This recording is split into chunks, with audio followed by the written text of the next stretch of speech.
Welcome to the Go Venture Any Business training video. Go Venture Any Business is an educational business simulation where you run a company on your own as CEO or on a team as a senior executive. To build a successful business, you must manufacture and market a product line while competing with other businesses.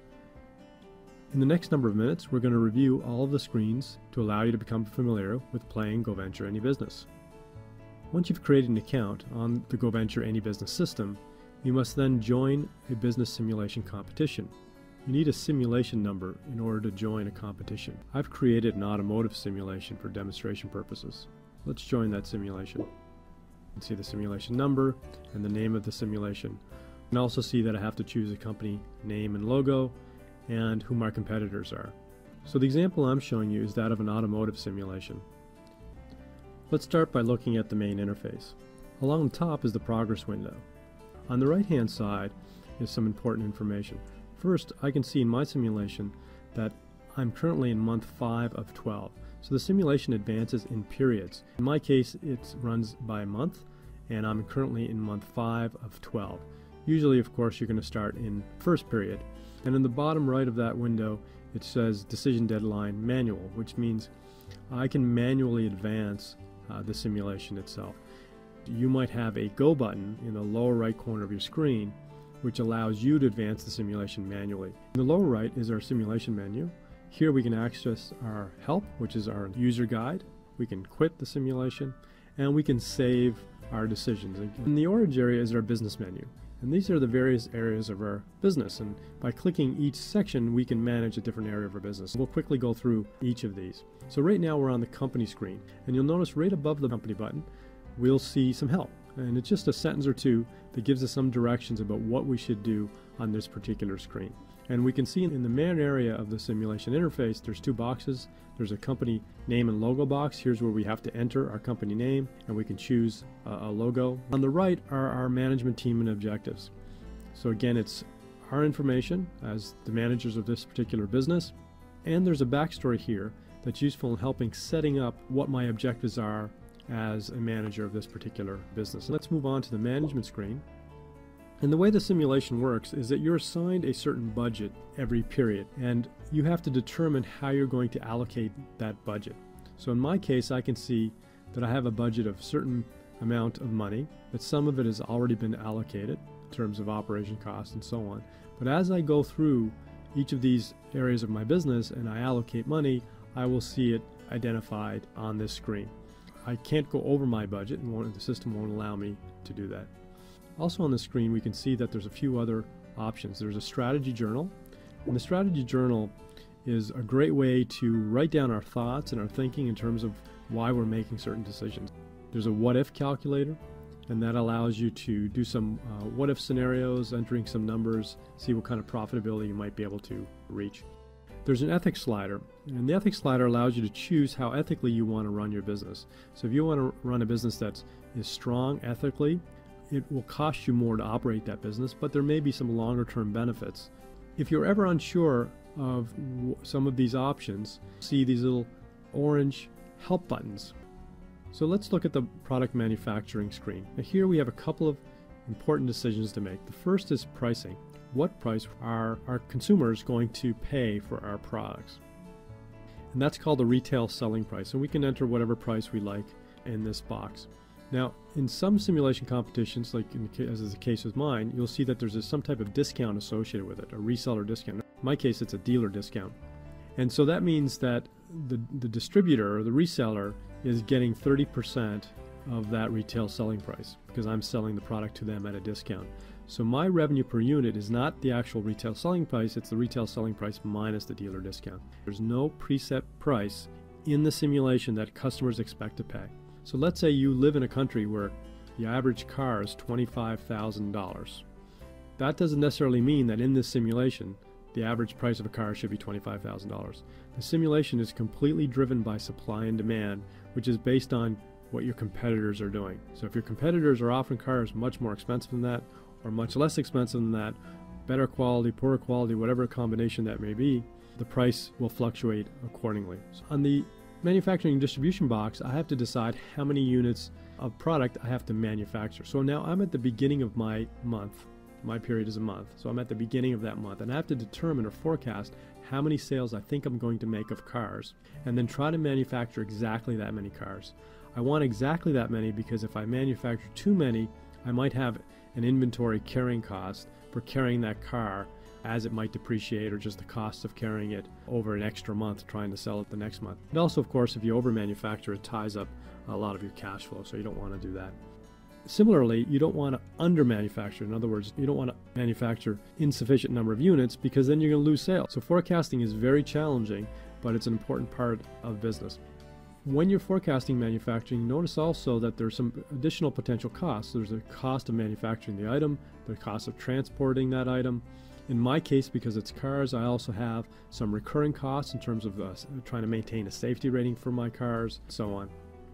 Altogether, that'll give me my total unit cost, and then I can enter how many units I want to manufacture and see my total manufacturing cost. And then under that, I can see the details about expiration and carrying costs, and so on.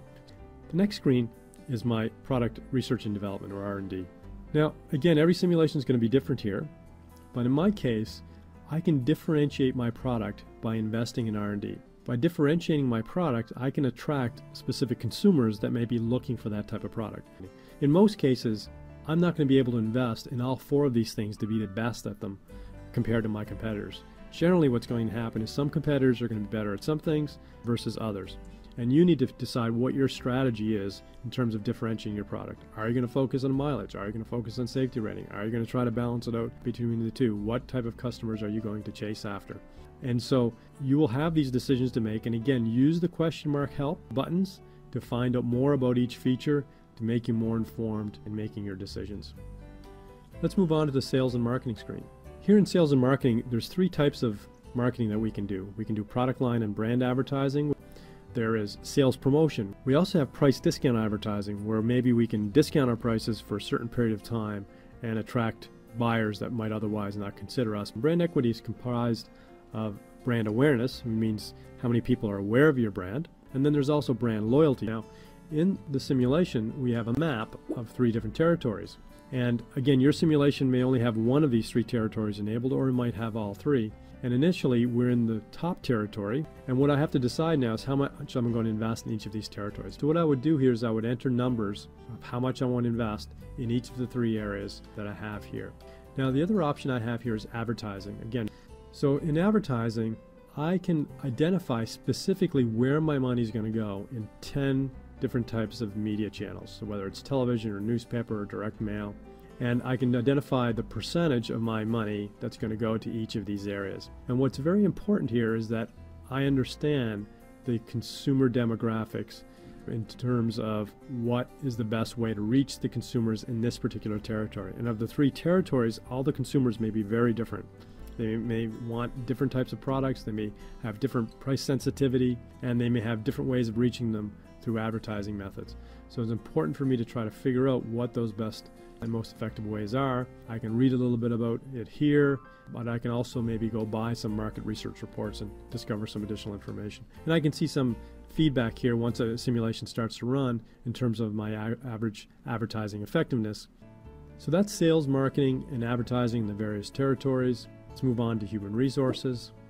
And the human resources area is where I manage my employees. Now, this is very high-level human resources. This is more managing 5 key departments, and you'll see there's 5 departments listed along the left-hand side. There's R&D, MF for manufacturing, SM for sales and marketing, OP for operations, and MG for management. So you have 5 groups of people within your company that you need to manage. And what you're monitoring is a number of things which all culminate into an HR score. That's your overall score of how you're managing your people. And again, you can click the question mark for additional details on that. But to give you a quick overview, morale, in other words, how happy are employees working in your company. Productivity is what kind of output are your employees able to generate. And you want, of course, high morale, you want high productivity. Turnover, you want low turnover. Turnover is how quickly or what percentage of your employees are leaving your company every period. And again, in my case, a period is a month. So you want a very low turnover because high turnover costs your company money in terms of rehiring people, lost productivity, and so on. And you can see the turnover costs are listed there as well. And you can invest in your employees in terms of helping improve their morale and productivity and lower turnover. And the bottom box, where it says number of employees, compensation, and training, this is where I actually make those decisions. So in one of the columns I can see how many employees are needed to run my business. And what I can do now is I can match those number of employees that I need. How many are needed are determined by a number of variables. One is the minimum number of employees generally needed to operate a business of my type. And the second is how much I'm investing in all areas of my business. And the system will automatically update the number of employees needed based on the investments I'm making, and I have to match that. And what I can do is I can decide to hire or fire employees by clicking the buttons that are here. What's very important to recognize about hiring and firing employees is that there's a cost associated with it. When you fire someone, there's usually a severance cost associated with disconnecting with that employee.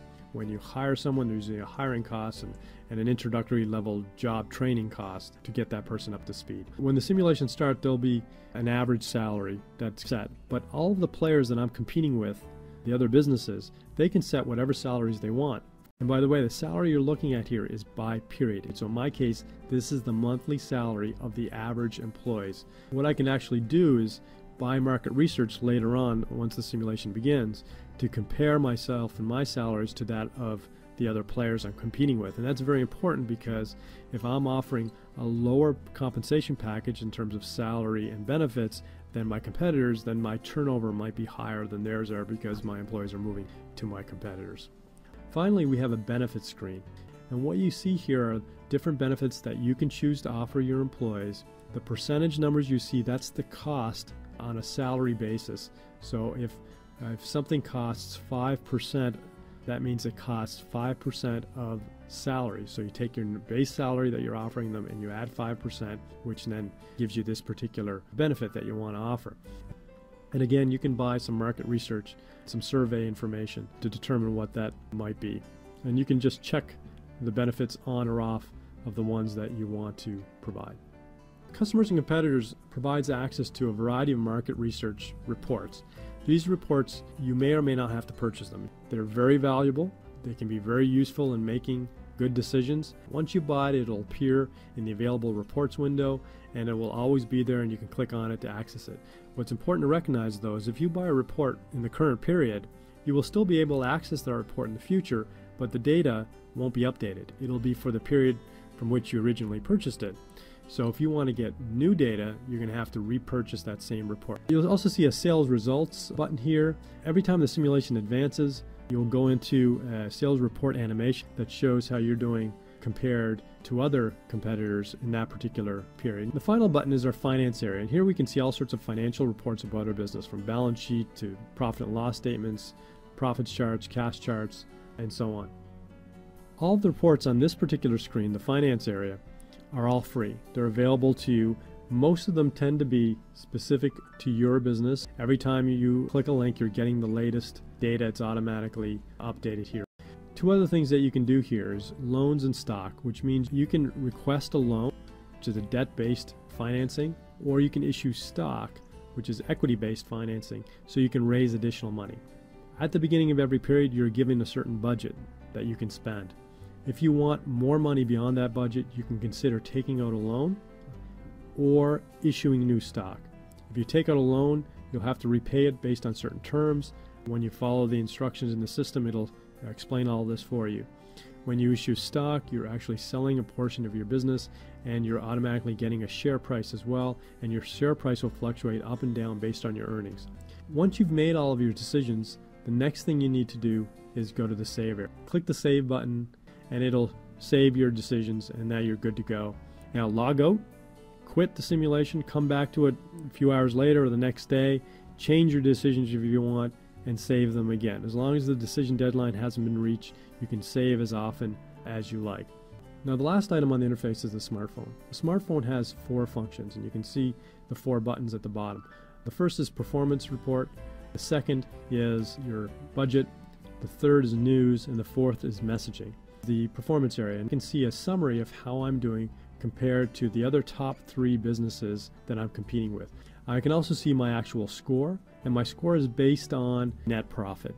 And you can see that in the company screen, how you're being rated, and you can also click on the Help button here in the performance report to find out more about that. You can click the performance report button and it'll give you a very detailed report and a score and a rating of how you're doing with all sorts of charts and graphs. The budget area just gives you a quick rundown of what your available budget is for the current period and where you've been spending it. The third is news, and here you can actually see news reports that are happening in the simulation. The final thing that you'll see on the smartphone is your virtual management team.